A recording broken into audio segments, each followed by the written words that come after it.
370, 370, well, 350 guard surely better than that. I'm afraid over 57, I'm afraid over 50, I'm afraid over 57, I'm afraid 50 meters. I'm at 50 now, I'm afraid 57, I'm afraid over 57.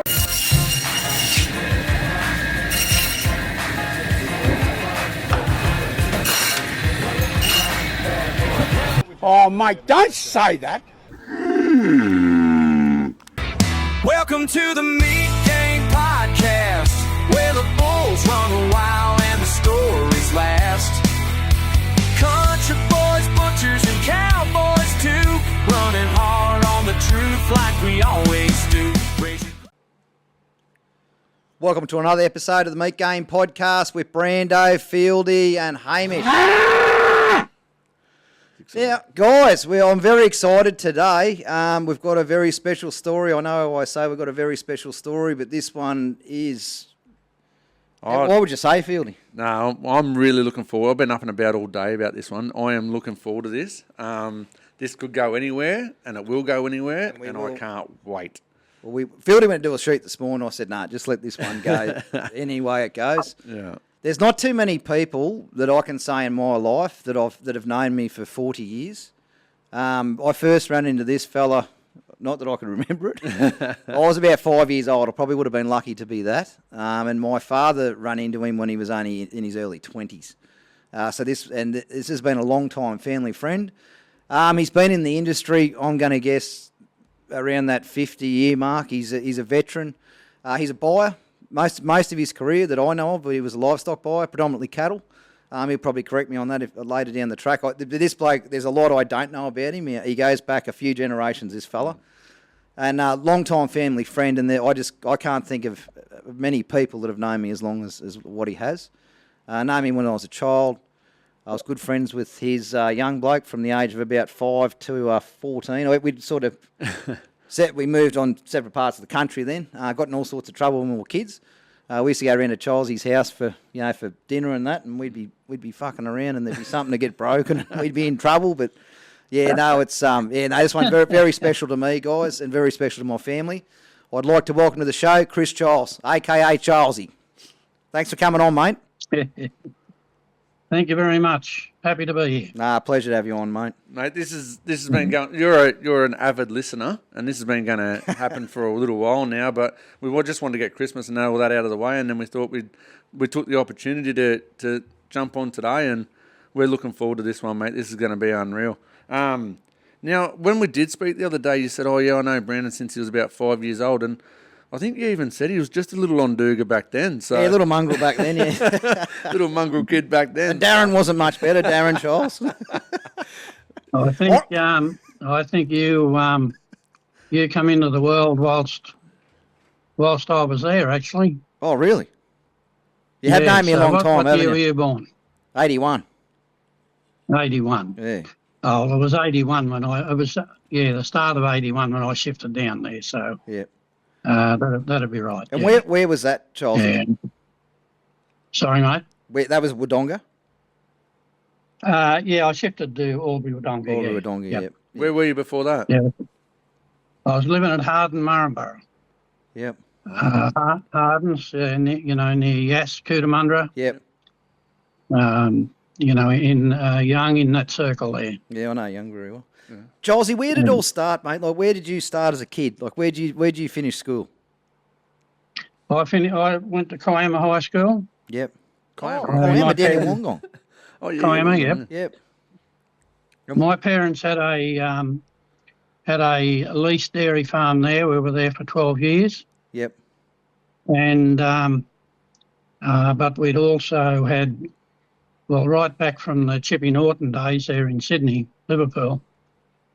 We had, poultry farms, fruit, chicken, chooks, and Christ knows what, pigs, and yep. And that was like my old grandfather. He was he was one of the first of the people that started to settle in that area. Yep. A lot of history regarding him and the Childs family in that area. Yep. But I think I was 7 when we shifted to a place down up in the Shellhaven River there at Nowra. Yep. We had a dairy. We were on a dairy farm there for about 6 or 7 years. Yep. That's And then we beautiful come country back down and- there. Oh, great country, yeah. But so that's where I left school. 16, worked at home on the dairy, and I used to take when I got my licence, I'd take the calves and pigs and that up to Yellow Saleyards. Hedley Johnson Proprietary Limited there had a weekly sale, Yep. and that was just near Parish Abattoirs. At the time, I don't know whether you remember the old Parish Abattoirs. They might have been gone by the time the fellas got about. Yep. Yeah, so and I got offered a job. I was always a kid, I suppose, livestock. It's all you knew, you loved it. And so I'd be helping at the sale yards, helping them pen their pigs and the calves, and then they'd sell them and all that, and then I'd go home and do the milking with the old man. Yep. But I got to a point that Hedley Johnson offered me a job as a junior stockman. Yep. Which was the start of me stepping into the agency game. Yep. And Stock agent.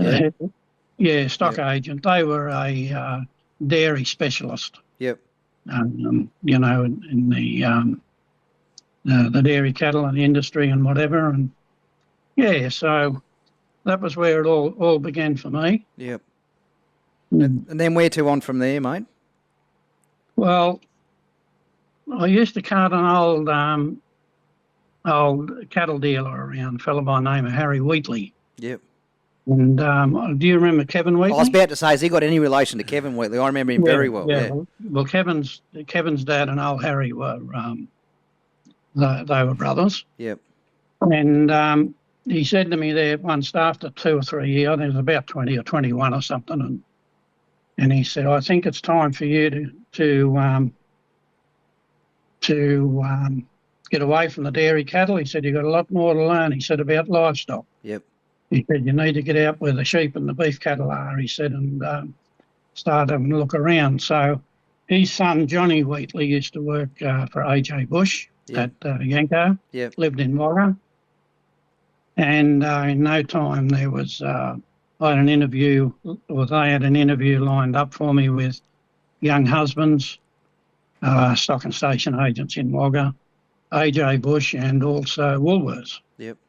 In the meantime, I'd been watching the land newspaper and watching all the job vacancies, and Winchcombe Carson Limited had a job offered to step into their pig department. Yep. So I went up and had a interview up there, and I left Hedley Johnson's and went to Winchcombe Carson Limited Forbes.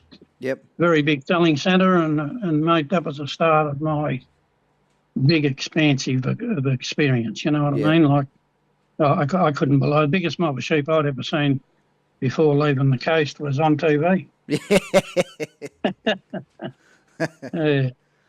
you do have to go out and see driving something through different. a drove that had sheep on the road between Grenfell and Forbes, and I just went for miles. I couldn't believe it. Yeah. And I was a 21-year-old at that stage. Yeah. And is that So I got transferred then from Forbes, married, and transferred to Harden. Yep. As a livestock manager. Yep. And then that opened up all my auctioneering, selling, and all that sort of caper.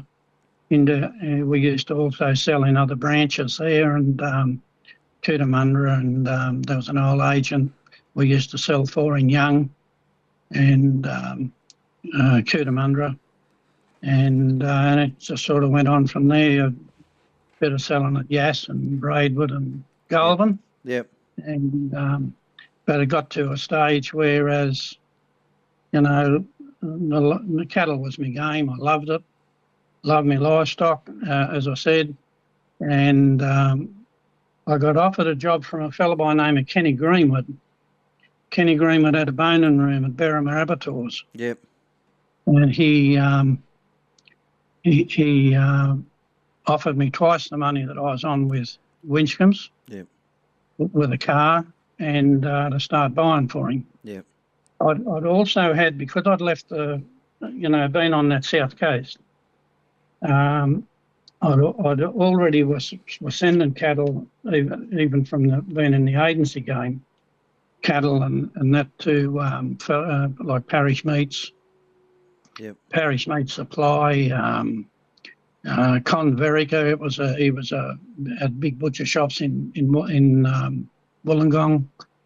And then, DNS Athlete, Billy Smith, MDM, Milton District Meats, Yep. Dave Torpy from Eden Meats. And, I knew the Dores. I didn't do much there with them, but I'd had bought cattle for Dores over the period. They had Monbeef, didn't they? Doris, Well, yeah. and they also had, they started with an abattoirs in there at Albion Park, Yellow, in that area. Yep. And their dad, the boys, Tony and Steve and Tim, like their dad, Ray Dore, so because I knew those blokes from the saleyards from Yally, Yep. So I went with Kenny Greenwood, and he was always struggling a bit with dollars, never paying his bills, and Christ knows what. But he was a good guy, and I learned a bit from him, of course. And then all of a sudden, he asked me if I'd wanted to. He had a contact by the name of Valhorn Investments. They were he used to export, or him and a couple of other people wanted to export cattle from Australia to Japan. Yep. So that led to me going right around Australia, flying from centre to centre to check out the stevedoring. And they wanted them live export or Yeah, live export. Yep. Yeah, So- mate. You got when I listened to Chloe and started looking at I knew how big it had got, but it's changed a bit, mate. it's unbelievable, Yeah. unbelievable. So- And When you when you started that, go on, sorry, sorry. Childsy, when you started that, how old were you? Like, what sort of we talking? That's sort of early 70s, and how old would you have been then when you're doing that? So 21 I'd to have been around 20, 25. yeah, wow, 25-year-old flying around looking for ports. Yeah, 25 Wow. to 27 I was. Might have been 26 or 7. Hey? Yep. Yeah. Pretty Yeah. hard to get a 25-year-old to And, try that now. Yeah, so that was pretty interesting. Like, flew to Perth and then up to Derby, Derby to Darwin, back to Burralula, Weeper, Yep. and of course they'd already sent one load of cattle out of Cairns, and I think I saved them 25,000. Like, this is talking 75. A bit of money I back say- then. Money. They had no idea what they were doing buying cattle. They just bought them off, just got the agents to buy them. They told me that I'd saved them $25,000 on the operation on the first load that I did for them, Yep. which is understandable. Like, We've You got know, agents buying the stock for you. You're gonna, yeah. well, that's right, So, yeah, so that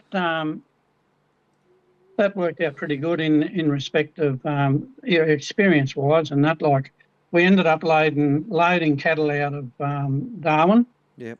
and Cairns and Townsville, Yep. and so a few you're mucking around with wild cattle. You're not mucking around with Yeah. pets. Oh, what I yeah, mean? no, they'll kill you, mate. Yeah. So that'll be Yeah, all and, Brahman flop. That'll be all And Brahman. and I stuff like that. remember one stipulation that we had to have with that with those cattle was that they had to have a bull ring in them. A bull ring. So nobody really understood why, but evidently, I don't know actually what happened, but as they come off the boats on the other side, I don't know whether thought they were going to manhandle them, and they said they wanted a bull ring in them so as they could lead them. Oh shit! Well, you wouldn't have been leading them. No, you won't lead them. They'll be like jumping jacks. Oh, They'll geez, lead you. unreal. Yeah. So they used to load about between 450 to 580 cattle, depending on the size of the cattle. Yep. In general, the cattle were between some cattle were down to 400, but mainly in the 450, 550 bracket. Yep. Kilo, yeah. And I remember. Well, you then had to organise all the. You'd go from one port to the next port, and then you'd have to line up all the. Get your stockmen and portable yards, and how they used to load these cattle was that you'd have the truck sitting there, you'd run your pen off, and you'd put between 3 and 5 in a pen, and they'd lift them up with a winch, like with a crane. Yep. And then drop them into the hull. Yeah, right. And, so no running them up a. That's how they loaded them. And When you horses think was the same. about They just Chloe and what goes on now is unbelievable. Yeah. Yeah. Mm. Wow. So yeah, But, they're just grabbing interesting time. I winching them remember at Cairns there, one of the bullocks hit one corner, or backed up, and there was a pins jumped out of the bloody the rails, and one bullock took off. So we, got the pen all fixed up. So we're trying to follow him. He's on the waterfront, running through. Well, he ran all through all the streets, but he was on the parks. And I remember I was driving a car and trying to keep tabs where he was, and at any rate, we got into this park, and there was an Aboriginal lady sitting in the park, and she was blind. Yep. So I just ran to her, and she was, "What's going on? What's going on?" And she started to scream, and I said, "Hey, you just got to be quiet and don't move, and I'll tell you what's going to happen in a minute." Well, by this time we just sat pretty still, but she was doing a bit of quivering. Yeah. And at any rate, the bullock went on. The coppers ended up shooting him, but had to get him. He was just mad, And as they were. And they thought they were going to walk this by the bull ring. Oh, those top end cattle, they'll kill you, mate. You better put a bull ring through your own nose. They'll lead you around. Oh, it was unreal. Yeah. And But, once they get in the that streets was, like that, they're too dangerous. They've got to be shot by the Yeah. cops. Oh, yeah. There's no other way out of it. They'll hurt themselves and hurt people. And hurt people, yeah. Yeah. We got one load out of. I was living at Charters Towers, Atherton Tablelands, up at Atherton, and then I lived up in Mareeba there for a while, as we were getting loads together out of different areas, So I flew to Darwin to get the next one lined up there, and although I've never been to Tennant Creek, we got pretty close to there. I had to fly to Catherine and meet an elders agent there, and then we drove from Catherine to, I think it was called GB Station or BG. I think it was GB. Yep. I tried to find that station, but they might have been bought up with other bigger properties. Yep. At any rate, they had these beautiful silver grey, all Brahmins, all one mark, all one beautiful line of cattle. Yep. And they were only about 450 or 480. There was 500 of them. I ended up lining that job up. A funny story, on the way back from there, we started pulling up like everything was a six-pack these days, from one joint to the next pub or wherever you fueled up. I think it was about, just trying to think, it was about 450 or 480 kilometres. Yep. Back to Catherine. Any rate, my old grandfather, who lived in Kiama, he used to go off for 6 months of the year, and he'd go to Daily Waters. Yep. And he used to go to a property there, in the Whiteheads, is the only thing I ever knew about it, but he always talked about the Daily Waters Hotel. So I said to this elders agent, can't think of his name now, but I said I wouldn't mind pulling into the pub and having a look at Daily Waters Hotel. I said my old grandfather's always talking about it. There'll be no worries. He said we'll get another 6-pack here and this one before we go. So you're swallowing a few, and at any rate, we get up to the pub, and I mean, I could drink a bit of grog them days, and anyway, and I came over to him and I said, "How you going?" I said, "Do you want me to slow down a little bit so I can drive for?" "Oh no," he said, "we do this all the time." He said, "No." He said, "You go and have a good time." He said, "We'll have a feed." And anyway, I had to be back in Catherine to catch a flight around 3:30 in the morning, and it's getting on a bit, and I didn't slow down, and he was pretty right. And all of a sudden, I couldn't find him. I go to the toilet and ask the publican, "No, I haven't seen him. I go out to the car, and here he is. He's out like a light. And I tried to wake him up, and it's about 11 o'clock. And I couldn't wake him, and I said, "Righto, well, I better start driving."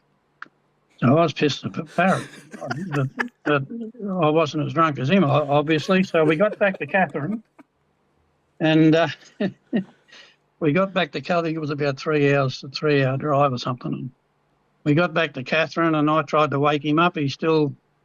We must have been able to hold on good them days. That doesn't work anymore.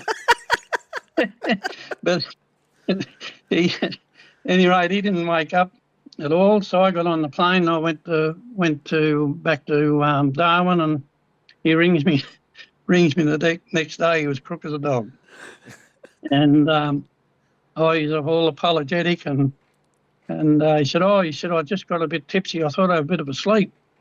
He said, "Before me drive?" I said, "Yeah, okay." So we got that load underway and everything right. But yeah, funny things that happen, eh? Yeah, bloody hell. I think he had more than a sleep. Oh, she was different back in those days. Yeah. At that time, Darwin Tracy, that was 75. So Darwin Tracy was 74.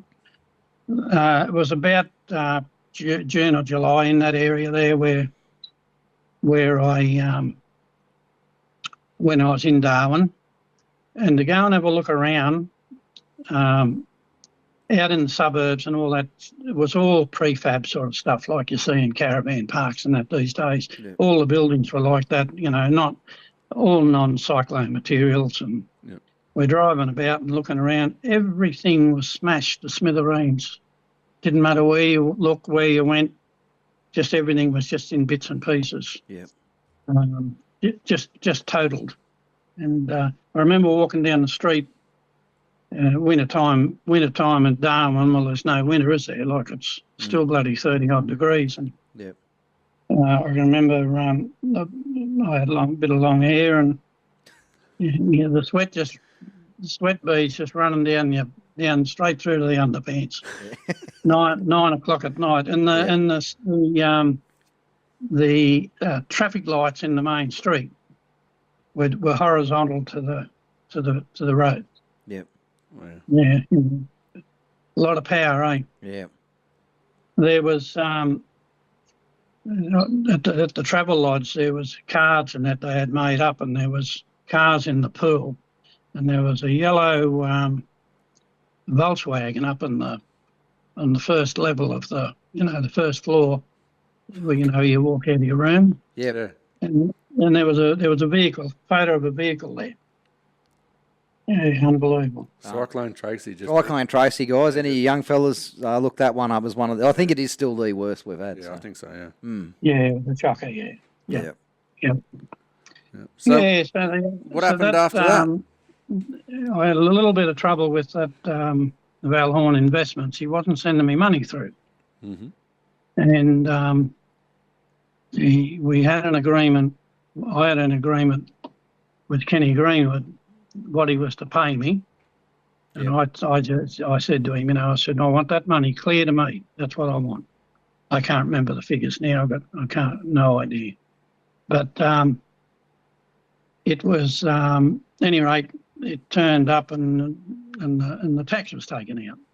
Yep. So that got me off to a bad start with him, and then the money wouldn't come through and all this sort of caper. So I got to a point, I went and bought the last lot of cattle for this particular load that had to be done. And I rang him up. We were out there at 10 in the morning. I said, is Val there? And no, he's not about. I said, well, I got a message for him. I said, I'm just about to buy these cattle on this property. And I said, if my money's not in the bank by 3 o'clock, these cattle are going to cost him a lot more money than what they have to. The money was there, and about 1 o'clock the money was there. Good negotiation. Yeah, bloody yeah. Yeah. So, but at any rate, that all sort of finished. When I come back, Kenny Green was going a bit steady. That was at the end of 75.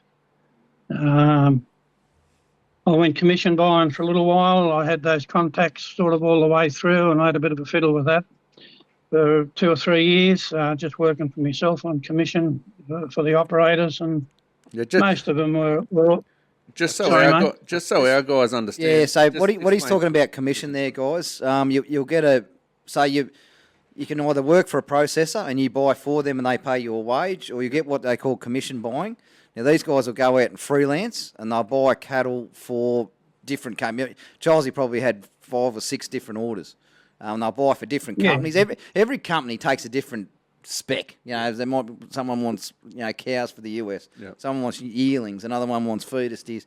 So they'll go out and they basically buy for their customer. So they're buying for multiple different processors, and they'll get paid dollars per head on what they buy. Yeah, and what someone if they're not on their game, they don't get to run the next week. They get the next bloke to do it. So and a commission buyer would probably go, okay, so I've got 5 categories I want to buy for. I'll go to 5 different people, so they're not buying 2 of the same type of cattle. Exactly. Yeah. They're going to buy Mano's there. They're going to buy number 6 is there. They're going to buy. Good yearlings, and like you say, and your good buyers will have a book full of orders, and you get your amateur or your buyers that aren't that great will only have a couple. That's how it's. But to survive as a commission buyer, you've got to be very good, because you're only as good as your last game, and every week's different. Yep. You could have a quiet week the next week. You don't have that stable wage, so they've got to be very good at what they did. And you get something like a drought, and this happened to the old man in '81, Childsy. When I was born, they had a drought. It was 80, 81 or 82. It was around that time I was only just born. Dad was commission buying. Yeah. And they had a drought, and they went through a stage where it was very tough for commission buyers. There's no stock around, and that's the thing. If there's no stock around, they do it really tough. So well, they've got nothing to buy. So that's what he's talking about buying on commission, guys. At that particular time, Duncan Brown and myself, and there was a policeman there down there, Mick Gilman. If he was off work, he'd come and drive for us and whatever. And we used to go. Because all the southern operators needed cattle. Yep. So we used to go up right up to Glen Innes.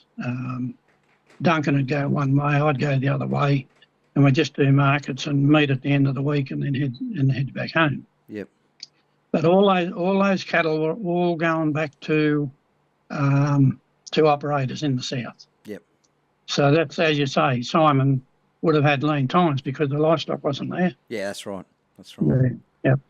And some cattle went to back to Karoona, but it's another story. Yeah. Yeah. But so that was it got to a point where things tightened up a little bit, even in my game, and at that time that was getting into about 78 or 79, I think it was, and I got offered a job from Greg Brown from Red Hill Meats, which was then bought by F.J. Walker. Yep. So they wanted somebody to go shift to Albury, Wodonga, or somewhere in the south, and start running their operation from there. So that was my next move. Yep.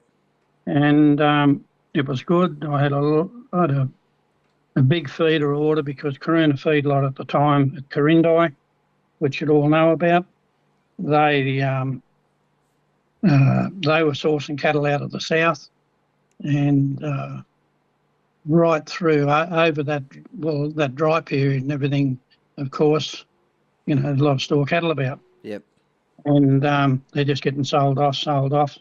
But that even when I finished with FJ Walker, I still had commission. I still took that Caruna Feedlot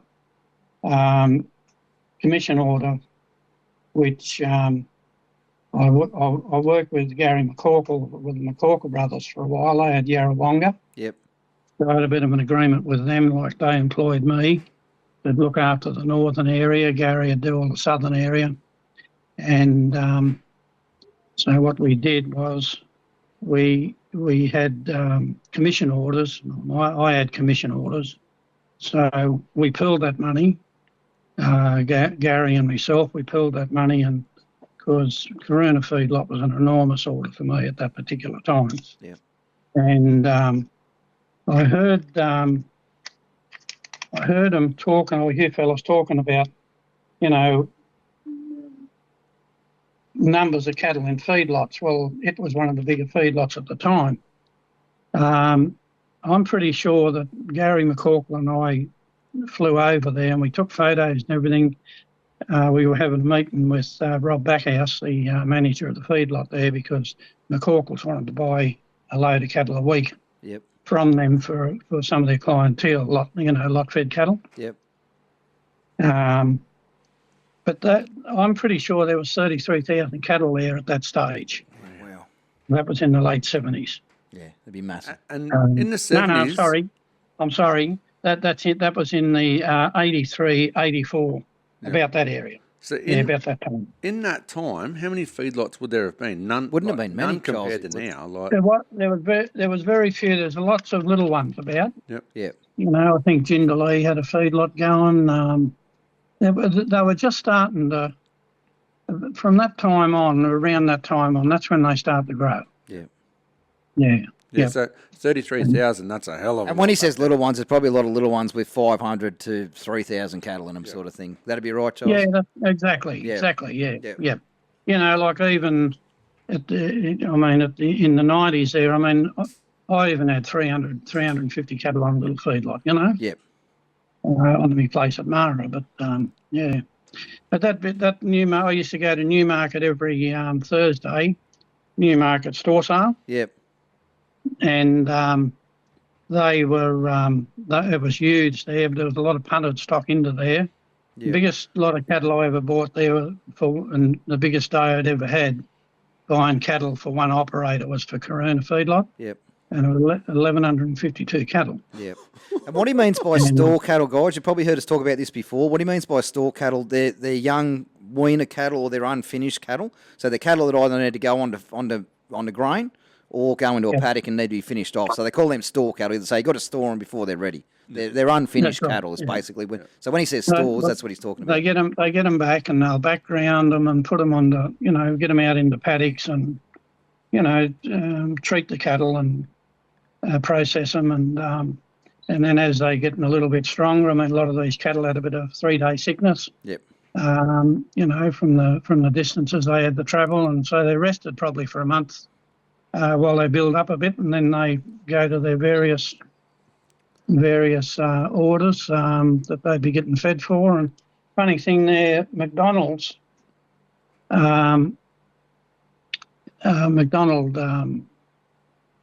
they used to feed Frisian steers for McDonald's because they wanted the lean meat for the hamburger. Yep. Yeah. And they always had. We were always buying Frisian steers. Yep. Never left one behind. Yep. Yeah. That'd be massive. Because you can feed, big Frisian steers, they're big, they'll yield, and it doesn't matter how much grain you feed them, they won't get fat. They'll put on bulk, Just but they bulk, won't get fat. Yeah, it's exactly what they want. They want that 95 CL, Yeah. Yeah, well, even 90 CL, Yeah, 90 CL, yeah. But, so that sort of, McCorkles didn't last in the industry. And so then I went back commission buying again because I had a bit of a build-up by then. And I was never frightened of having a go at something. I it didn't matter. I was happy to have a shot at anything. I was thinking about going into a pub at one stage there, and Yep. and then Ramsey from Casino. Stuart Ramsey, yep. Ramsey, Yep. yeah. So he had a pretty big operation going up there, and we all knew Stuart because he'd been with F&G down in Yass and West Wyalong, and he went back to Casino where he come from. So he got a bone of veal job going there, and he wanted somebody to open up down the south. Yep. Becky mentioned to him that I was thinking about doing something and still do me buying, but I wanted to do something else with it. Yep. And so we met, and then we started Child's Riverina Meats. Well, you guys were living at Wagga by that time. Yep. Simon was at Metro, livestock manager. Yeah, it was Throsby's. I think it was Throsby's. David Throsby before Metro. That would have been the Throsby days back then, yeah. Yeah, David Throsby. I'll tell you a little story with David. He come to see us there one stage and checked out our boning room and what we were doing, and give us a bit of advice and all that sort of caper. And he, we went up. We owned a feedlot just there. We wasn't operating in a feedlot as a feedlot, Franco feedlot, there beside the saleyards at Wagga, and we'd bought that. And obviously, where I was living up there at that house, that was part of it. Yep. When you guys used to come up. Yep. And so we started killing there. I think it was 70 or 80 a day 4 days a week, I think we started with, but in no time we were doing a couple hundred a day, and if it suited Metro at the time, they'd sort of dropped off, and I don't know whether the stock might have been dear, or they couldn't get their stock or their orders, whatever they were doing, and so we took up the gap in the fill. But of course, when they did pick up, I mean, that was obviously a time that was an opportune time for us also to be making a bit more money. But we had to drop our numbers back to let them do what they have to do. You know what I mean? Yeah. Yeah. So, but we had a bit of a blow up there. I won't go into that too much. So I stepped back into me buying. Yep. I probably should have worked around it, but I just partner problem, and so I said, "Oh well, I'll step out. You blokes keep going," because we had Lenny in the business too, Lenny Peck. Lenny Peck, yep. Yep, and Pecky's been all pretty good to me as a young fella. Always, it was a way of me being at the abattoirs. Lenny could do my orders as well as be in the business, and it give us an opportunity to return something for him. You know what I mean? Like, yep.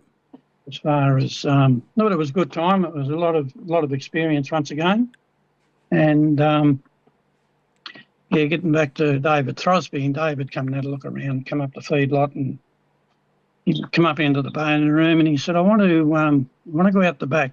He said, I want to have a look at the frames. He said, what goes out of the boning room. Yep. At any rate, he said, now I want to show you something. He said, there's probably 300 or 400 grams of meat on each of these frames. He said, you work out the number of cattle that you're killing in 12 months, multiply it by your average price of your 90 CL, worked out to be $365,000 a year. Yep. And, tips like that are invaluable, aren't they? They are. And back then, that was a lot of money. And it still happens now. And it's still a lot of money these days. Exactly. Grant Coleman, we got our little abattoirs up at Freddo, and Grant Coleman come in the other day. He goes, "You need to do this." He goes, "That's 200 grams per body." Yep. He goes, "Add it up." Yeah. I said, "Oh wow." Yeah, exactly. Well, when you multiply it out, like he said, Yep. that's what it worked out to be, $365,000. Yep. $1,000, yeah. And and he's a top old fella, David. And Yeah. Edward, you work with them, Brandon, didn't you? Oh, I did, yeah, both of them at Singleton, yeah, and Mudgee when Edward was down there. So he taught me a hell of a lot, Edward. I was only green at the time, Childsy. I did a bit of work at Woodward's, and I cut my teeth there, and then come up, and Edward sort of introduced me to the export side of things and yields and things like that. Taught me a hell of a lot. Yeah. Well, they're good people. Yeah, and David was still kicking around back then. I remember him walking around up at the house there, and I said, this joint won the New South Wales Garden of the Year at one time, and he said, not much money in gardens, mate. He said, you look after those intercostals. There's more money in them. Yeah. And so true. Yeah. Oh, yeah, no. So that was, that was all. Well, a lot of it was export, and then we sold a lot of carton meat back into Sydney and Melbourne, and we used to. Frank Brownlee, do you remember Frank Brownlee? I worked with Frank Brownlee. I took his job at Melrina. Did you? Yeah.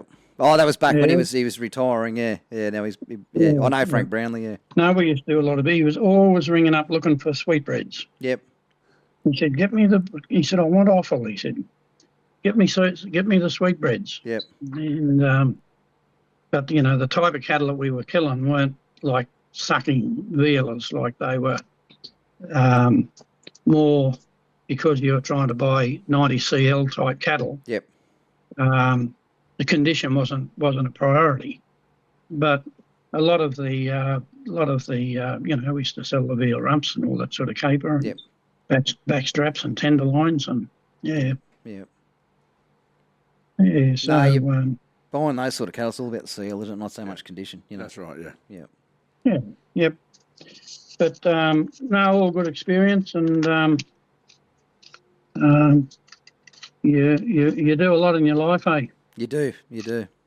We used to sell to Peter's Meats, but Teddy Palmer. Yep. Teddy Palmer, they wouldn't be going now, would they? Yeah. Palmers are still going, mate. Yeah. Palmers are still going. Are Drew looks after that. Yep. Yeah. Palmers are still going. IMAC. Yeah. IMAC used to be there. David O'Gorman used to be. He used to kill in Canberra. He was one of my starter fellas that I used to buy for. I've heard that name. So have I, yeah. He's Tony O'Gorman's brother.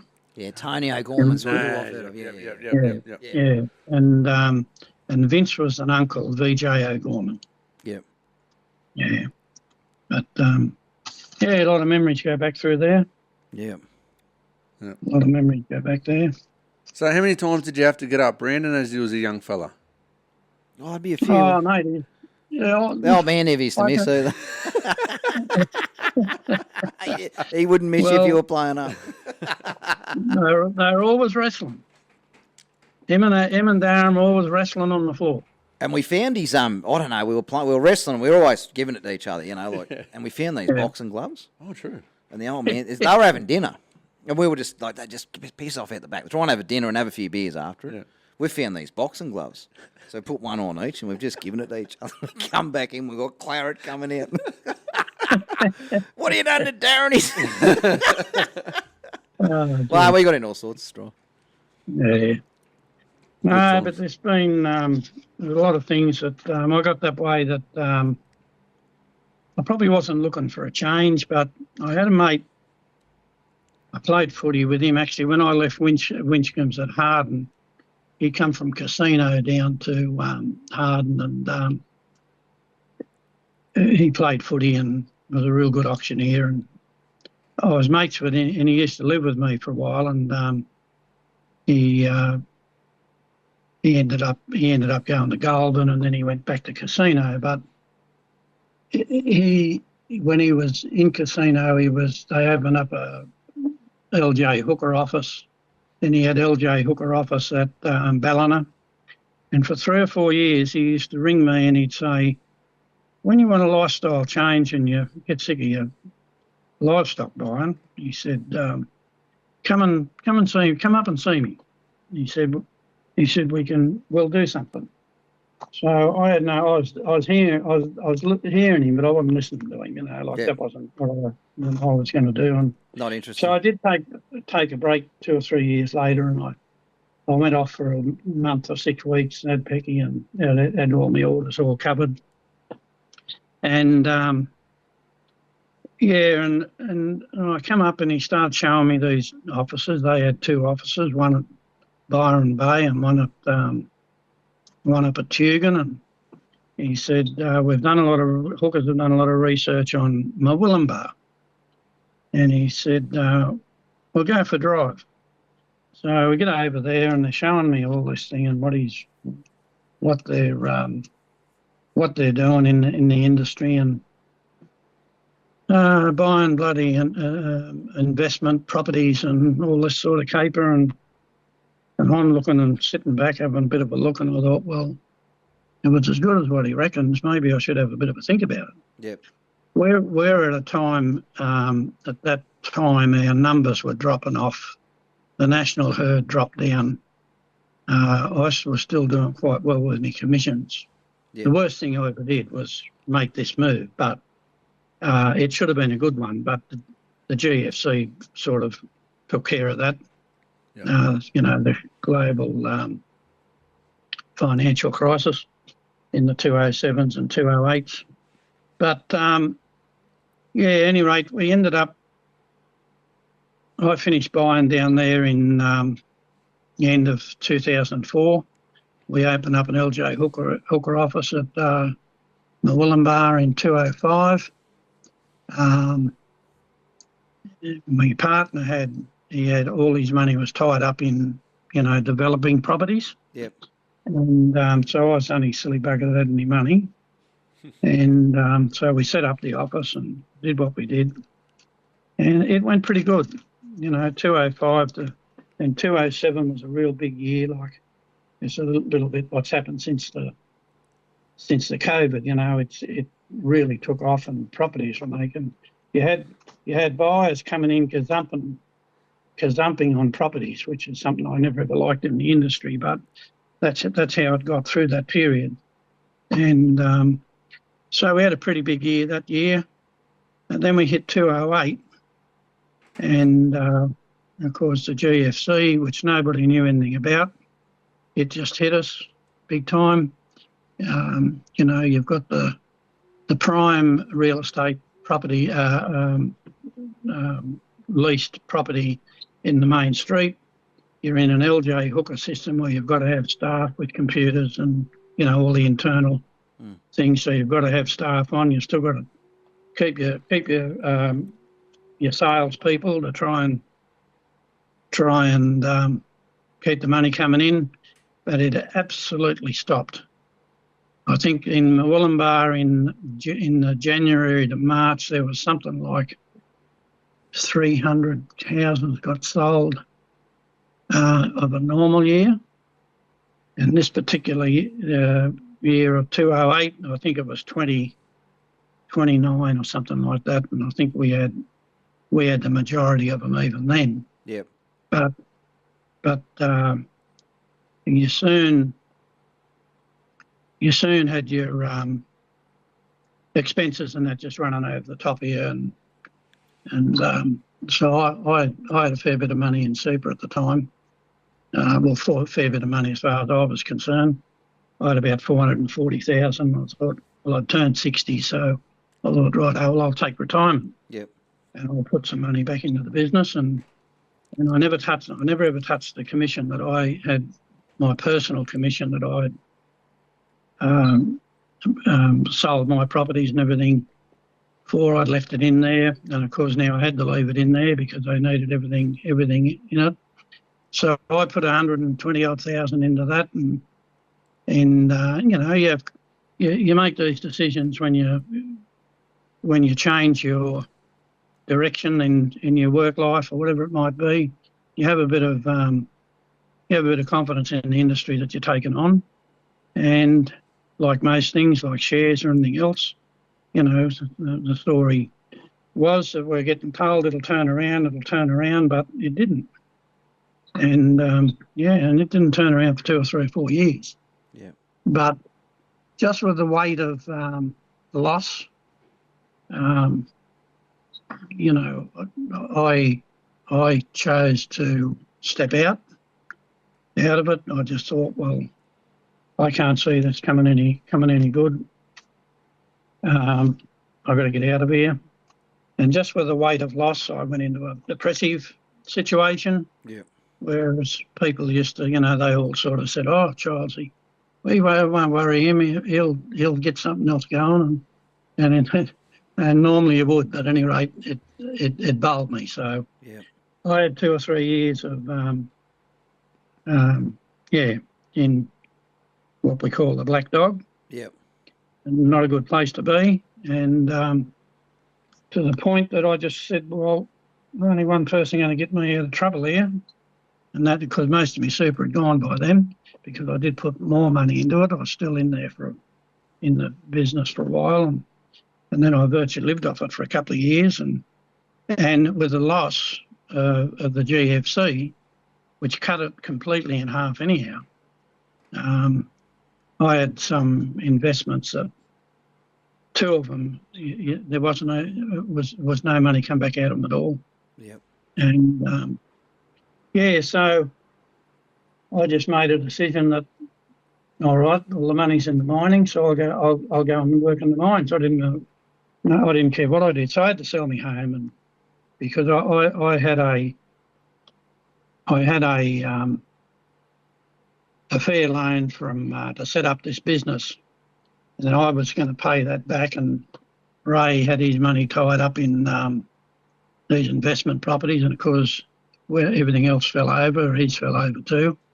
But I had lent him a pretty big whack of money to get one place up to standard to be able to sell it. But of course, through that period, that's when the GFC hit, and of course that money never come back. And the business did. Well, the business ended up going into receivership anyhow. Yeah. But that I was out of it then. But the damage was done, you know. Yeah. But I just decided to go to the mines. A friend of Linda's, her father worked up in Emerald. He knew a company up there that were putting people on. So connection to connection, not what you know, it's who you know. Yep.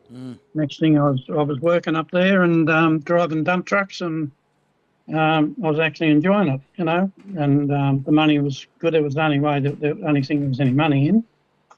And it was a funny thing.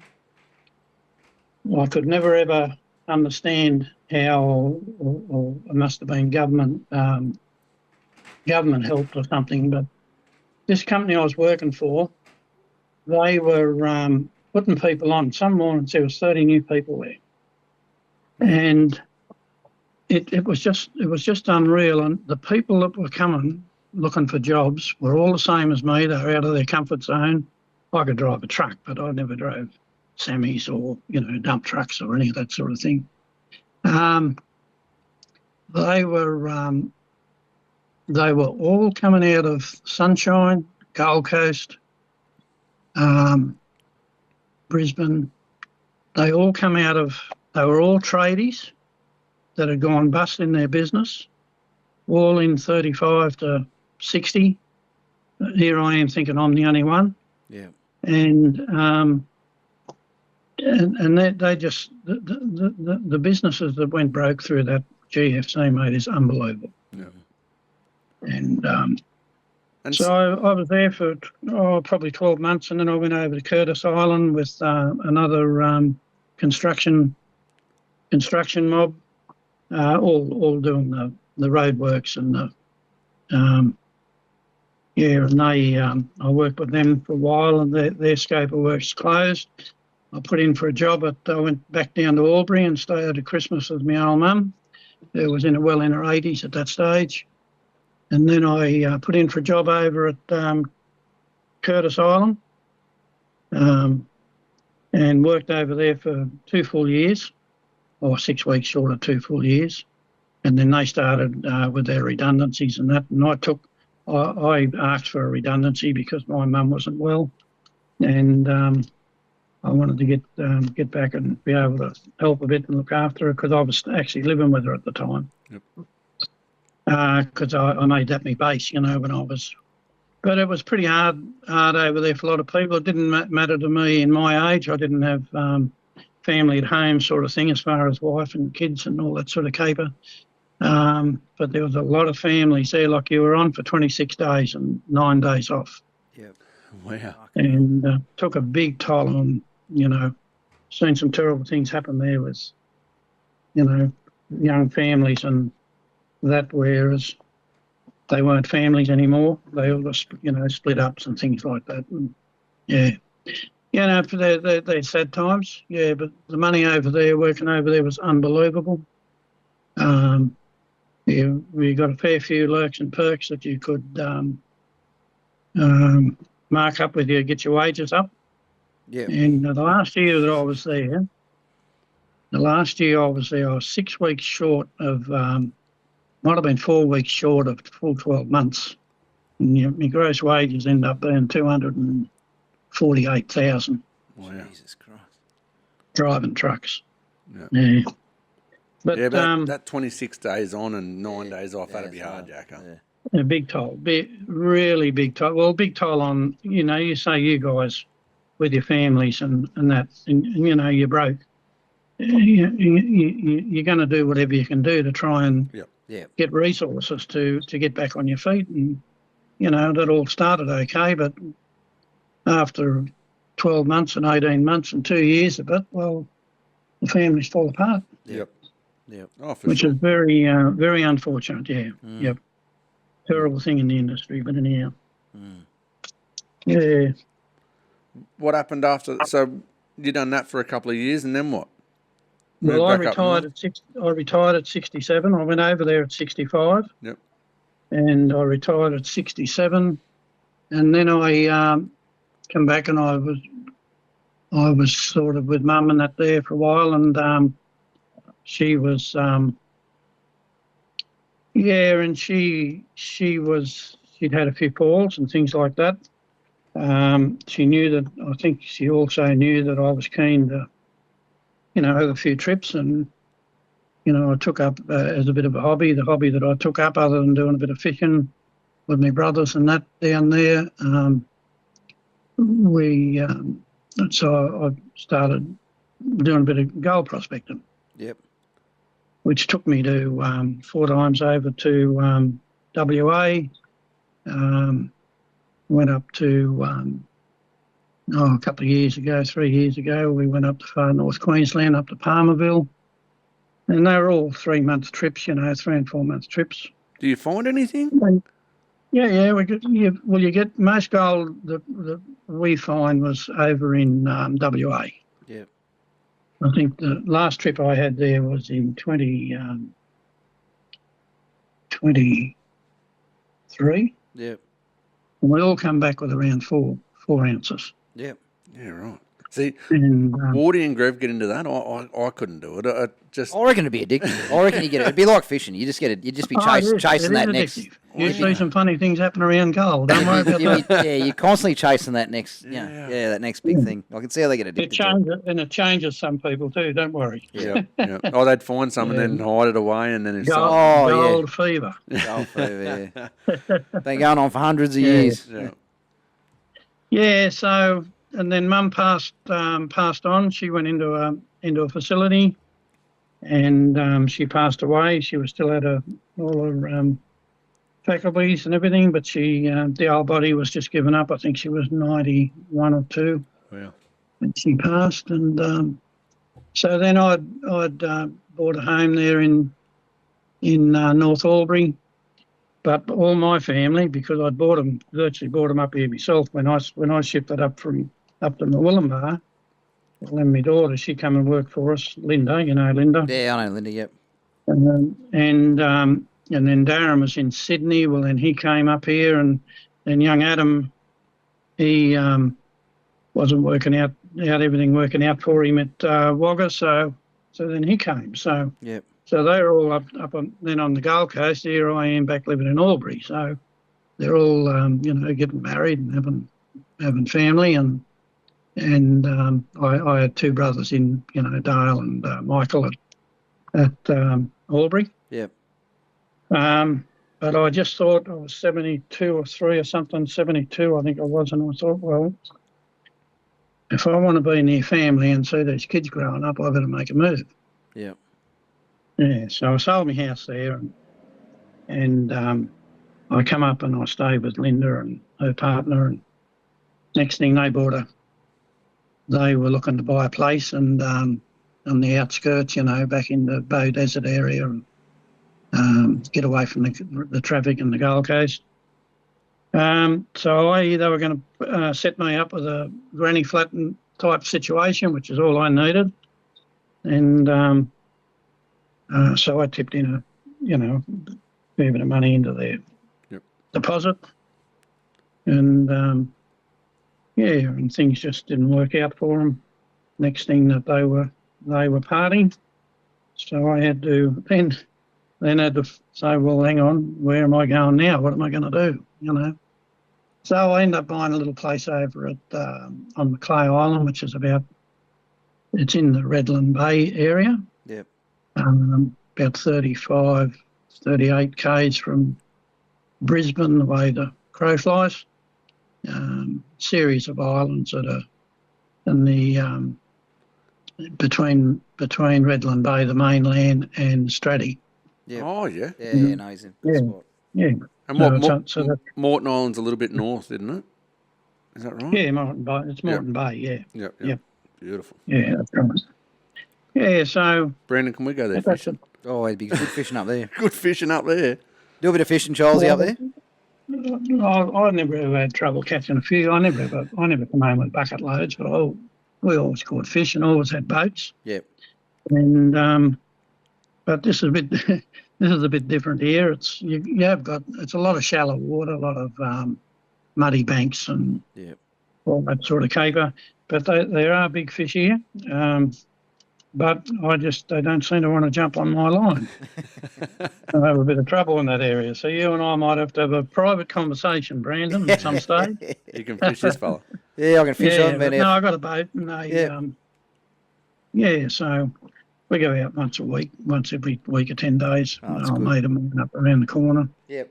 And then by the time you get to see family when you can, and then they're supposed to be coming over every now and again, but they're all working, and you understand that. They're all flat out.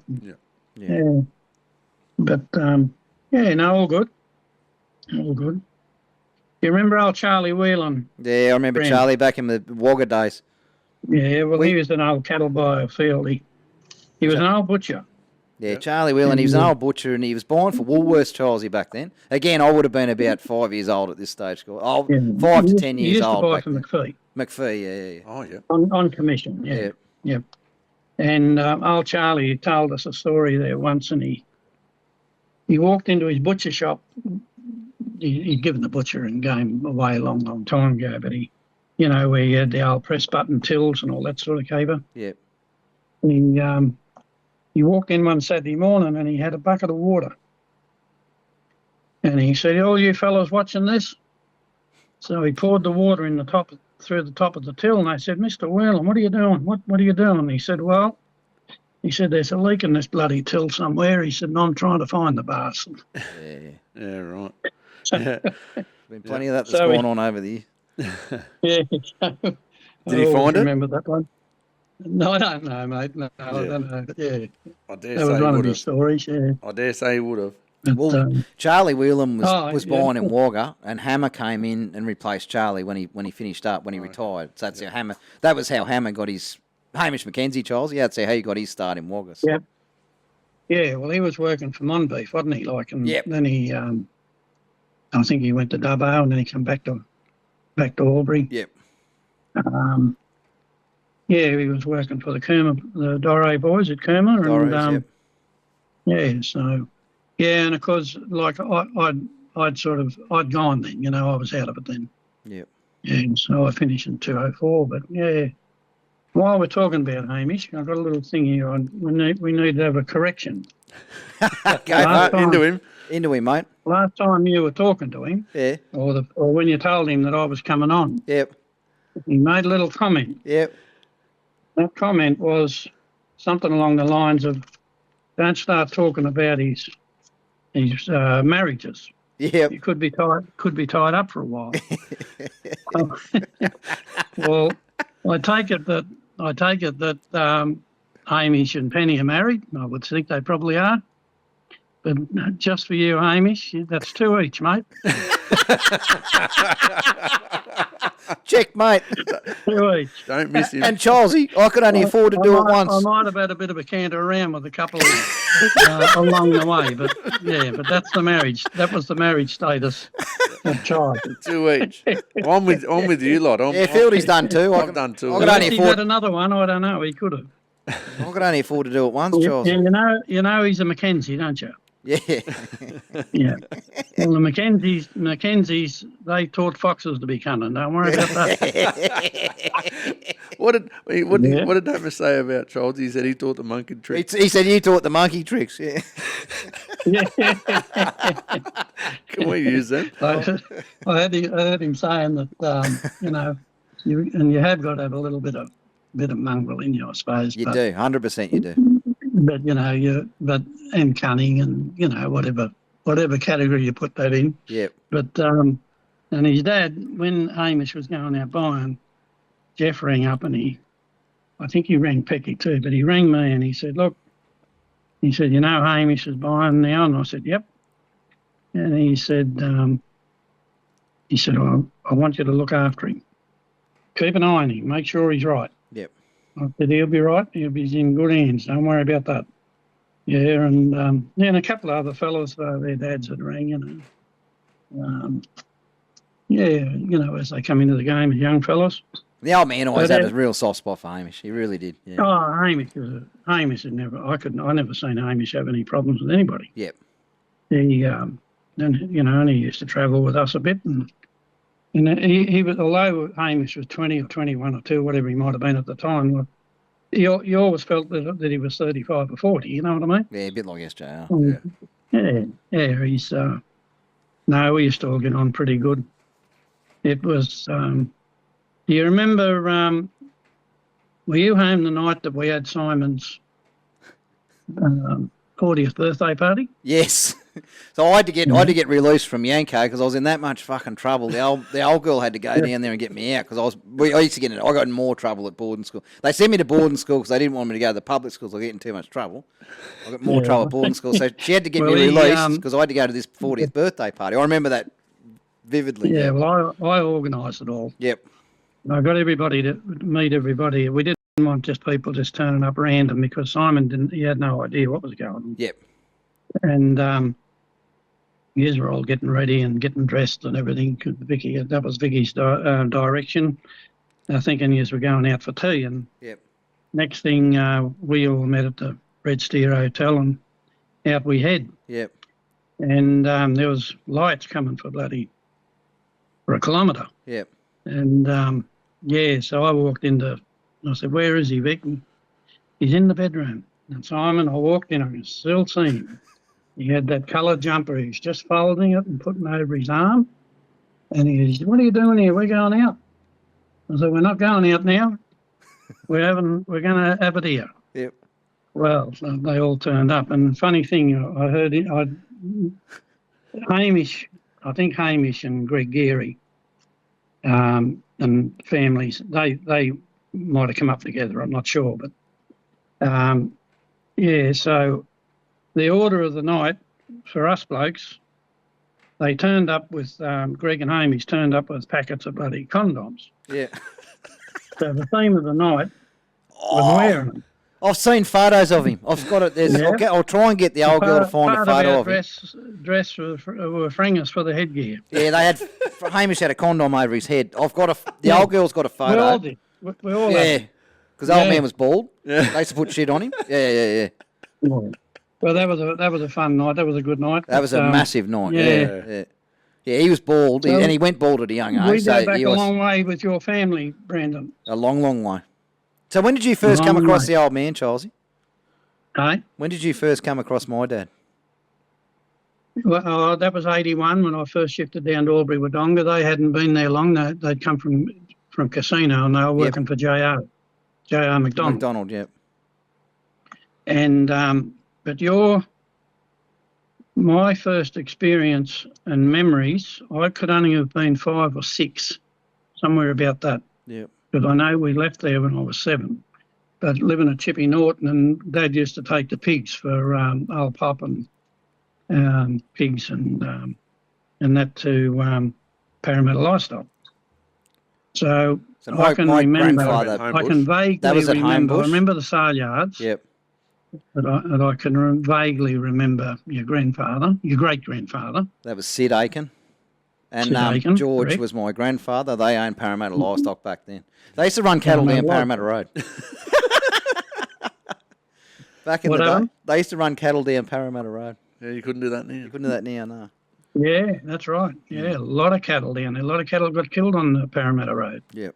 Yeah, but yeah, and then when I got out of the agency side and got into the buying side, you know, we used to buy a few cattle and punt a few cattle into Homebush, Yep. and they go to George Aiken, Yep. and yeah, so I remember. So I know a fair bit about your family, like from even from before I knew Simon. Well, you're Well, going back to the hen- Sid, the Sid hen- Aiken was my great-grandfather, so you're going back a while now. Yeah, well, when I went to Harden in '72, the Harden's full of henmans. And as you know, the henmans all come out of Barm Edmund. Yep. And I've even met your great-grandfather on your mother's side. Yeah. Yeah, when... so the Henmans and the Howes and Jimmy Rex and Tiger Henman. Tiger Henman, yeah. Tiger passed away 12 months ago Yep. or so. Yeah, and and the Lawrences from Barm Edmund, and Yeah. so I sort of knew all them. I actually went out with one of Simon's cousins for about 3 years, Yeah, right. and yeah, so. It's a small world, isn't it? It is. It is. Simon and I had remember the blue Olympic horse float? Yes. Well, that was him and I owned that in partnership. Yep. Yeah, Well, they used to be thick and, as thieves. Yeah, probably sort of in their, like, I don't know, 35 to 40s. They're playing polo cross and that. And, Yeah, Simon. big weekends. When I called in to see him last time I come through from, well, one of the times I come through, but the last time I saw him, he's still at home. Yep. And he said, "Come down, Charles, come down the back here and have a bit of." He said, "Oh, I see you got a Ford Ranger." He said, "I got one of them." Yep.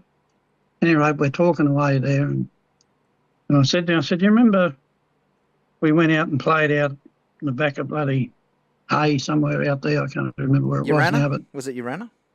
no, a lot further out from there. Yeah. We went out and played. I think it was Simon's first polo cross carnival." And I said, "You remember us going out there and we stayed the night and everything?" He said, yeah. He said, "You went crook on me." I said, "What?" He said, "You were going crook on me." I said, "What for?" And he said, "You were telling me to slow down. I was going too hard, going too fast." He said, "You told me to slow down." And yeah, just that was the first thing that come into his mind when I mentioned it, you know. Yeah, but no, we had some good times, mate. We had some great some real good times. It was a different era back then, wasn't it? Oh, yeah. Different world back then. And matter of fact, that wedding I was talking about there, that some of those photos that I sent you, Yep. you see Simon and Mum and Karen and I were in the middle. Yep. Well, I got married that day. Yep. Oh, that was the That wedding. was my second. That was my second day. Yeah, Yep. my second one. Second one, yeah. Yeah. But Yeah, and I got those Oh, photos yeah? come through today. What year was that, Charles? Roughly? oh gee, I don't know.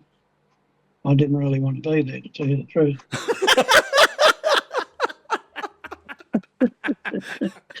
But, yeah, well, Linda was born in '86, so that's when it would have been. Yeah, righto. Geez, I would have been. Yeah. Yeah, 5 years old. That's about when. Yeah, yeah, About right. Yep. yeah. Yep. Yeah. Well, Yeah, but I heard Hamish mention that Greg Geary. Do you remember Greg? Gregary, not really. Greg, No. Greg. No, he was a stockman at the abattoirs at Wodonga. Yep. And your mum and dad and my family, we all used to go out to Greg and Drags on a. Oh, Greg and Drag. Yeah, I knew. Yeah, I used to play. And their daughter Brooke, I was friends with her. On, Yeah. on Christmas, on Yeah. New Year's Eve. Yeah. No, I do, mate. I do. Yeah, yep. And I thought I heard Hamish say that he'd passed away. So I didn't know that. Yeah, yep. I'm not sure. But there's a lot. we'll find that out on Monday. We'll probably talk to Hammer on Yeah. Monday. I'll find that out. Yeah, Yeah, I'll go, I definitely could bring knows. Hamish and it'd be on to him, I suppose. But yeah, but Yeah, no, Greg and Drag. I do remember going there as a kid. I was friends with their daughter Brooke. So yeah. Okay, Geez, I was yeah. only a pup then. But yeah, not a lot else there. There's and Simon and I started the Gindra Redbacks of touch footy team at the Gindra Hotel, and we played in the bloody Albury comp. Yep. Yeah, just fun little things that are that come back. Good memories. Yeah, no. But we were really good friends. Yeah. Oh, yeah, for sure. Well, look at And one thing about him, mate, you can be very, very proud of him because I've never heard, and your mum too, of course. Yeah. I've never ever heard one person say a bad thing about Simon Aiken. No. Never, ever. No. No. No, he was. I was very lucky to have him as a father, Charles. I really was. Oh yeah, no doubt. Yeah. No, he's great person. No, he's a legend. It's not fair with what's happening, but at any rate, that's life, isn't it? That is. It's yeah. All right, I've got some questions for you. You ready? Yes. And I did give you some warning, at least an hour. I gave you an hour's warning. They might be a bit rough, but we'll see how we go. No, you'll be right. Yeah. Ready? Number one. Biggest influences of your time in the meat game? Well, you've probably got some absolute legends amongst that. Well, look, there'd be too many to mention here. But my first boss in the agency game, Hedley Johnson, I looked up to. I give him a very hard time. I was pretty wild as a young fella. And Brandon may have said He that. was. I think he'd tear his hair out, I reckon. And then in the agency game, you know, Clive Herbert was a livestock manager at Forbes. Terry O'Keefe's another manager. They're both passed on now. But old Harry Wheatley from Nowra, that old cattle dealer that I was talking about. Yep. And Lenny Peck. You talk about Lenny Peck a lot. Oh, Lenny Peck is he's a legend, and anyone listening to this that's in that Byron caper, you would have heard the name Lenny Peck. He's a legend, and I think he's still going, Charles. Well, oh no, he's finished. He's still going. He's He's still- 92 or 3. Yeah, he's I not think he's born anymore, 93. but he's still going. 92. Oh yeah, no, yeah. Wow. He And he's hard, Mars. I'll tell you a little joke with him in a minute. But as a coming out of the agency game, then I'd be still buying cattle and I was still an agent. And he'd always say to me, "Get up and buy them. Don't worry about that. Don't worry about anybody else." He said, "Just you get in, buy the cattle you want to buy." And you know, he give you that leg in right from the very start. And he had a natural instinct with markets. I don't know. His judgment and judgment skills and cunningness. Like he'd head off out of the blue at a particular time of the year. He'd go up into Queensland and come home with truckloads of cattle. Yep. And nobody else would be awake to it till these cattle started turning up in the. And then, of course, everybody would be getting on the bandwagon. But Pecky'd have a month's cattle bought and got the money before, by the time they all woke up and got there and got the cattle, he was out of it. And yeah, he was made a very smart operator. Just led the Very way. smart operator. Yeah, no, he would be an influence for a lot of people, I would say, and Oh, the old man would definitely be one as well. So. The knowledge that he's got with horses and you know, remedies for injuries and wounds and you know, it's just ongoing. I said to him there, not that long ago, actually, Midge, his wife was still alive, so 5 or 6 years ago. You know, I said, you should be writing a book, Lenny. And so I've got a lot of things written down, he said, but they're just on bits of paper everywhere. And but he obviously he wouldn't have done it. But yeah, I talk to him a couple of times a year. Yeah. And I'd say, how you going, Len? I'm still in the line. What line's that, Lenny? He said, the only line I've ever been in where there's no one pushing in to get to the front. He said, it's the only one. He said, they just don't want to push in. I don't know why. That's good. That's good. Yeah, All right. so, you know, but they're the people that probably had the main influences on my life. But there's so many in different areas in the meat industry, right from the start. You're learning all the time. You don't get on with everybody, but the people you don't get on with, you take a lot of notice of, and you learn. You're still learning, aren't you? Yeah. You learn what not to do. Oh, for sure. They're some of the best lessons. Yeah. Question 2, Fieldy. Favorite cut of meat and how you're cooking it? I like Scotch fillet.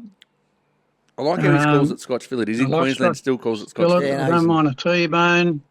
I like a rump. But Scotch fillet's my favourite probably these days. Yeah. And yeah, look, I probably do use some rubs and sprinkles and that. Not like what's happening now with what you guys are all into as much. That's probably the most rubs I ever bought when I bought the Hamish rub off you guys. He loves the Hamish Hamish rub. rub. He loves the Hamish rub. Yeah, I like to cook it on a very hot plate, probably cast iron plate more so. Yep. Let it cook 3/4 of the way through or halfway through, turn it over and take it off. Yep. Beautiful. Yeah. Beautiful. But I love any sort of roast. I love roast. My favourite's Pekin duck. Oh, yeah. No, win. Yeah, win. I love it. And roast pork, but all roast. I like roast meat, you know what I mean? Yeah. And I heard once again, Hamish, I bring him up a lot, don't I? He's a bugger of a thing, he is. I heard him talking about the lamb chops in the oven. Yeah.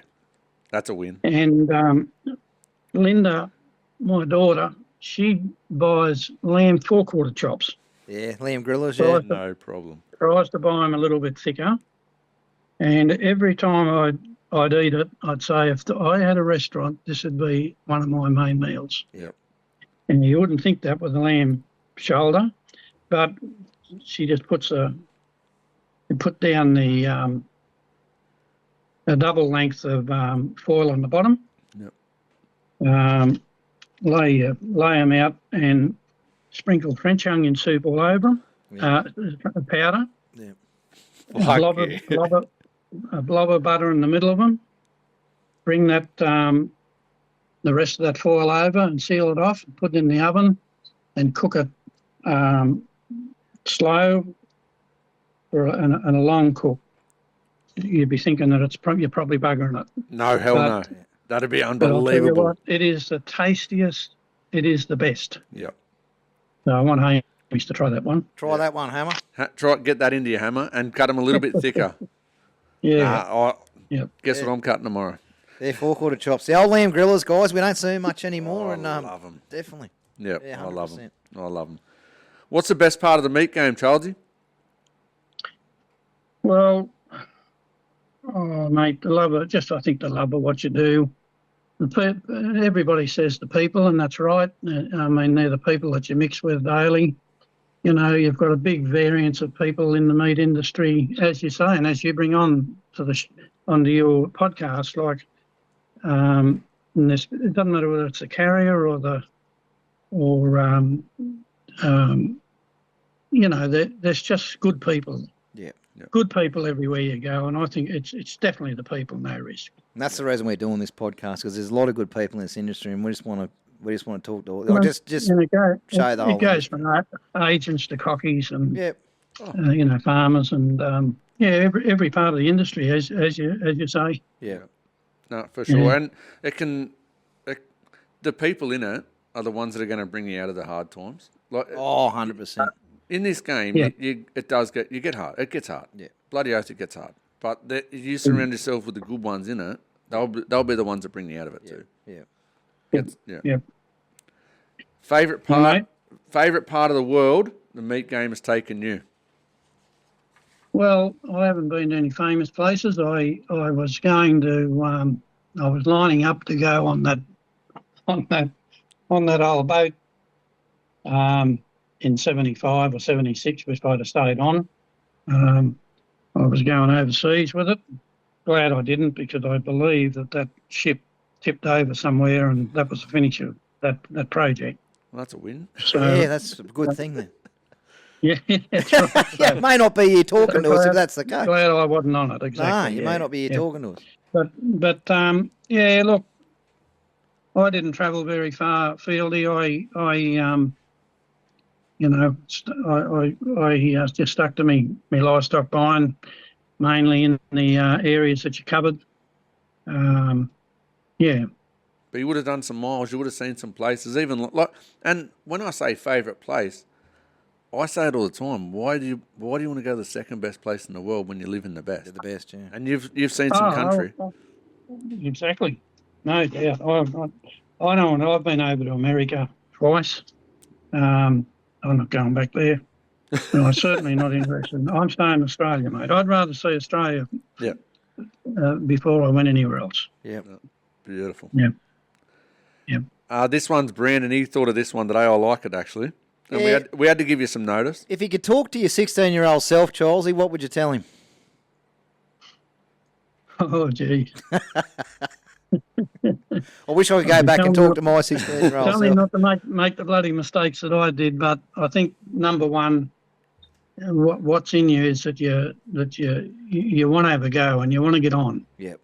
I remember old Leo Pugh from Independent Meat Traders come down to my place at Mara, and I asked a very similar question to him.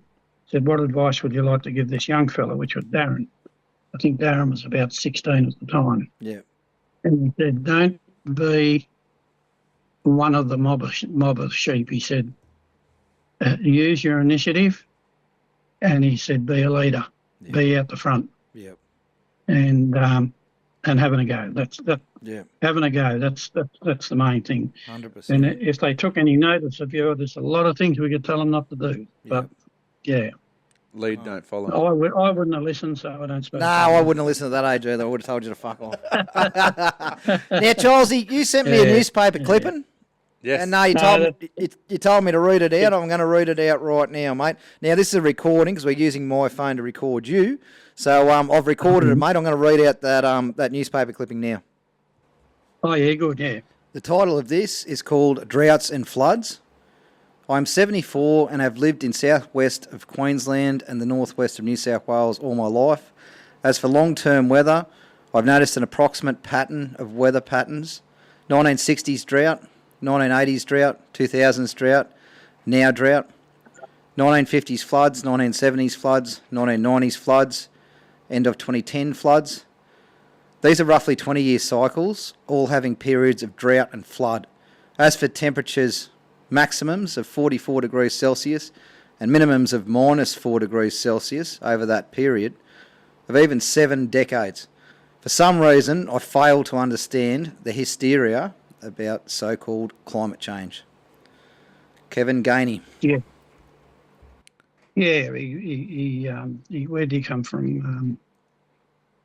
I think he come from northern New South Wales. There, one of the Dunedoo or so. Yeah, I'm not sure. Yeah. But anyway, following on from that, I used to have a neighbour that lived over the back of where I was when I lived at Mara, and I had that farm there. Yep. An old fellow by the name of Dudley Hagar. He had trotters and train trotters, and his son used to drive them. And he also had a chaff mill business, and he always used to. I got on really well with him, and he said, "There's one thing you got to do." He said, "Nobody will do it," but he said, "This is what I do." And he said, "Every year you've got the same program." He said, "You're harvesting your grain, you're making hay, He said, you're filling up all your silos and filling up your hay sheds. He said, you'll sell the surplus grain and whatever grain you need, for carry-on purposes the next year. He said, you get a bit of a feel when a drought's coming along. He said, people won't do it, but he said, your cattle, he said, are fat. They're prime. You get paid cents a kilo. He said, as it starts to set in a bit, your cattle are still doing pretty good. He said, sell them. He said, sell everything, your sheep, your cattle, whatever you can. It's one of the reasons, I suppose, a lot of people might have stud stock and they've got genetics and everything these days, but, his idea was to sell everything. He said, you're getting paid the premium price, so that money's in the bank. Hang on to your grain and your hay, he said, because there's a lot of people going to have a lot of cattle on and they're going to be buying and they're looking for exactly that, and you're going to get paid the premium price. Yeah. So money in the bank once again. And he said, now your land, he said, your country, because you've got rid of your livestock, he said, you haven't got sheep walking around churning everything into dust and picking every grain that's on the ground up. He said, you've spelled your property. He said, the first property that comes back when the drought breaks, he said, you'll have feed everywhere. Yeah. He said, not only that, he said, your money's in the bank. Yep. He said, supply and demand rules all markets, as we know. Yep. But he said, it doesn't matter. He said, you go out and buy the cattle that you want. He said, you've got to give $200 Ed too much for him. You buy the cattle that you want. He said, you've still got money left over in the bank. He said, and get ready for the next one. Yeah. Yeah, well. Yeah. And that was his It's a good theory. take on it, Whereas everybody else hangs on. They go broke buying feed. Yeah. Trying to hold on to their cattle. The cattle end up emaciated and in really drought condition. So what do you got? You've got every saleyards full of all these cattle that virtually the meatworks don't want them. Yeah. So that's just something always stuck in my mind. Yeah. Yeah. 100%. Worth listening to. 100%. Yeah. Right, But guys. other than that, that's about it, I suppose, eh? That's about us, mate. Yeah, guys, I just want to run through our sponsors. We'd like to thank Icon Pack, who's been with us since day one. We've got 2Js, Joshy Jamson. Oh, what a legend. Thank you very much. We have got PBSA POS Systems. Shed some light on your business with PBSA POS Systems. We've got Wattle and Flame Premium Charcoal. Get ready. I'm going to smash that over the weekend. Elevate your cooking with Taste Merchant Rubs. And we'd like to thank Tramontina for our knife wall. Yep. And Childsy, I would like to thank you for coming on, mate. It's been an absolute privilege to have you on. And stories like yours, mate, we want to get out there because they're priceless, mate. They really are. This is why we do it. It's exactly why we're doing what we're doing, mate. Yep. This is us leaving our legacy. I didn't think I had a lot to contribute, but by the same token, I appreciate you bringing me on. No, I appreciate you, mate. I think you're doing a great job, and I think you've got so many avenues in this industry that you can call on. Yeah. To bring onto your show. It's endless. It is, mate. It is. That's it. Yeah. There's not too many that can cover the timeline that you've just covered, mate. There's not too many at all. So. No, that's awesome. No, well, it's funny when you can go back so far with your great grandfather, right? Yeah, and I was about to say, I don't think I'll ever have another guest on here, bar my mother, that would know me as well as what you do, and know my family as well as you. I can't wait to get her on. And that's like, you talk about. Yeah, she'll be good. Oh, she'll be good. There'll be a laugh or two. You're not getting many laughs out of me, but there'll be a laugh or two with Vic. Yeah. I hope she just sits there and just lifts him a whole. Oh no, she'll give it to me. Yeah, and God forbid if the old man was still kicking around, he got on. He'd have plenty to. He'd just give it to me. I'd say to him, I'd say, how's Brandon going? He's mad, Childsy. He's mad. Exactly what every time I ask him. He's mad. He's mad. There's a few people that clarify that too. Yeah, speak to Nat. She'll back that up. A great family. Yeah. Well, thank you very much, mate. Thanks, Fieldy. Much appreciated. Oh, a little one from me old man. Go on for the it. footy. We were milking cows there one time, and I should have brought this up a bit earlier for you. You can cut it off, whatever, do whatever you want to we'll do. keep it. It's all staying. I had a dislocated shoulder, and I was only about 17 or something, 18, whatever I was. He said, "Why do you play this bloody stupid football?" And I said, "Well, I just like it, Dad." "Are you any good at it?" I said, "Probably not good enough." "Yeah, well," he said, "it's a stupid game." He said, if you played tennis," he said, "there's a skill in that." He said, "They throw the ball, you hit the ball to you, and you've got to have the skill to hit it back." He said, "or else hit it out." And he said, "They do the same with cricket." He said, "Football," he said, "one bloke gets knocked over, he gets up, plays, gives you the ball, next bloke passes the ball on to you, and you run into 6 blokes and get knocked arse over head." And he said, he said, "That's not smart, that's not a good game." There's no sense in that. How's your shoulder?" He said, "How's your shoulder?" Oh yeah, but So that was his take on footy, yeah. yeah, but But it was all right. It was all right to go to a rodeo and be in it, Yeah. and have buses off horses and bulls and bullocks and whatever we're riding them days. That was all good. yeah, I wouldn't be He doing that. turned up for that. No, Yeah. all good. All right, mate. Thank All you right. very much. Thanks very much, mate. Thank you, mate. Okay. Right, guys, we're going to Talk wrap to it you- up there. We'll touch talk to you base again. again on Thursday for our normal Thursday yarn. Bye for now. Bye for now. Bye for now.